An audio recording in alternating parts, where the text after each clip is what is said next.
Hi, my name is Rachel Perna, and tonight I will be talking to you a little bit about Robert Whitaker's book, The Anatomy of an Epidemic, in addition to stigma, discrimination, the recovery model, and my overall thoughts and feelings regarding these topics. In The Anatomy of an Epidemic, Robert Whitaker discusses how, as a society, we have moved away from a person-centered client-driven therapy and gone towards more of a quick fix that's been driven by pharmaceutical companies and the government. In this book, Whitaker discusses extensively, covering multiple areas of study, the effects of pharmacological drugs on the body, including the fact that many studies have actually shown long-term use exacerbate symptoms of mental illness. These drugs were intended to be a quick fix and are often given to people under the impression that they are going to continue using these drugs essentially for the rest of their lives. And a lot of the studies that Whitaker discusses stated that these drugs in turn are actually making these people's mental illness worse, and that the people who were not taking drugs for their mental illness actually had a higher rate of recovery. So ultimately, from Robert Whitaker's book, I've moved away from supporting drugs as a fix for mental illness. Not that I ever really did that anyways, but now it's more so the fact that I think in the short term, just as in conjunction with therapy, that would be a good way to stabilize somebody, but I definitely don't think that somebody should be on these drugs long term and 100% support getting away from that and highly encouraging more talk therapy, a lot of cognitive behavioral therapy, or DBT. Now, Whitaker also discusses that as a field, we are unsure of the true cause of mental illness, and personally, I believe that there are a lot of factors that go into that, and Whitaker does discuss some of them. Namely, I do believe that there are a number of biological, psychological, environmental, social, cultural, and religious or spiritual factors that all do contribute heavily to the development of mental illness. In this case, regarding a client coming to me and asking what the true cause of their mental illness is, I think the easy answer is that it's everything. It is where you're from, how you grew up, how your parents raised you, if your parents were involved in your lives at all, and a number of other factors.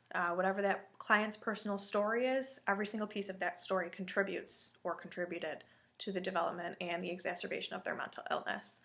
So in terms of letting that client know just how that mental illness formed, there is no easy answer. It's not all biological, it's not all psychological, it's not all environmental. It is a combination of every single thing that's ever happened to them. The recovery model is a very important part of any therapy or working with the client. It's not just about the direction that your therapy takes, but it's also about what the recovery model represents. By working to be person-centered and improve the life of the individual client that you're working with, by addressing a number of factors, I think you can make a real difference for somebody. By looking at the biological factors that contributed to their diagnosis, psychological factors that went into their life transitions and changes, their social factors, the spirituality that they may or may not have, their cultural influences, and as well as the environment that they were raised in, and even the political circumstances of the time. These are all incredibly important pieces of somebody's recovery, and they shouldn't be discredited or ignored. They should definitely be implemented into therapy. So I do strongly recommend and support the recovery model in working with any client. Stigma and discrimination can be detrimental to an individual, not only in their daily lives, but also their recovery, and especially in the course of their mental illness. Now, whether that's in the sense of somebody hiding behind their diagnosis as an excuse for their behavior, or simply just the everyday discrimination of somebody passing them on the street and making a comment or a judgment about them. I think that discrimination and stigma can influence somebody positively in their recovery, so long as it becomes something that they want to not let define themselves. Additionally, I also think that as social workers, it's not only, actually even as human beings, it's an obligation that we have to change that stigma, to change that discrimination. Nobody should be discriminated against because of something that their life circumstances led up to and influenced them in. What I mean by that is that somebody shouldn't be judged based upon the history that got them where they are today and is causing them strife and struggles. As social workers, I think that it's imperative that in practice and moving forward, not only to shut down any discussion of stigma, stereotypes, and discrimination that we may hear outside of the workplace, but especially in the workplace, and also when working with clients, to refrain from our own judgments and kind of monitor our own stigma and biases that we may have or have had in the past.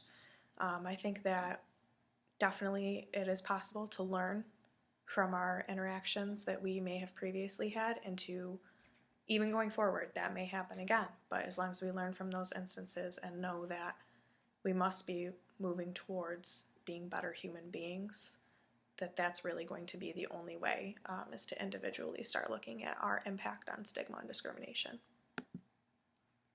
Not just in our coursework this semester or in reading Whitaker, but also in my other classes this semester and my journey so far as a social work student. I think I've come to the understanding that I don't really prefer the term mental health or mental illness anymore.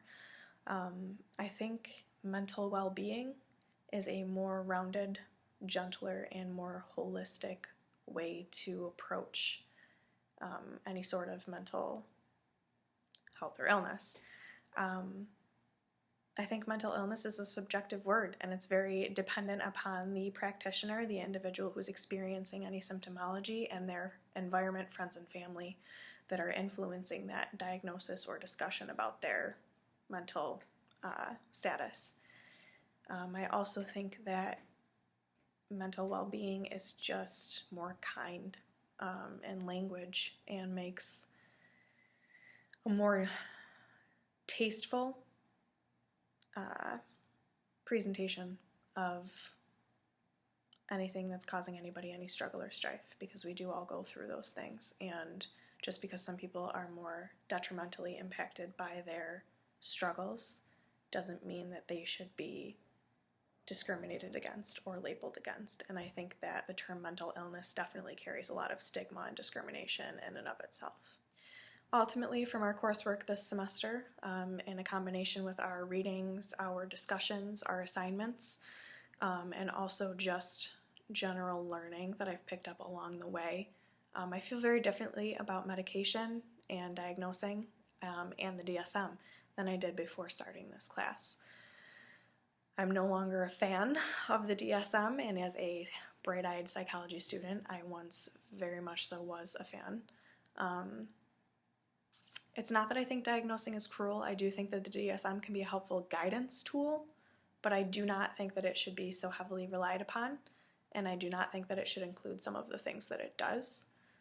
As for medication, I was once a very strong supporter and under the impression that I could not survive my life without my medication, and now I'm at a point where I'm considering weaning myself off of my medication, just to avoid some of the detrimental effects that Whitaker discussed.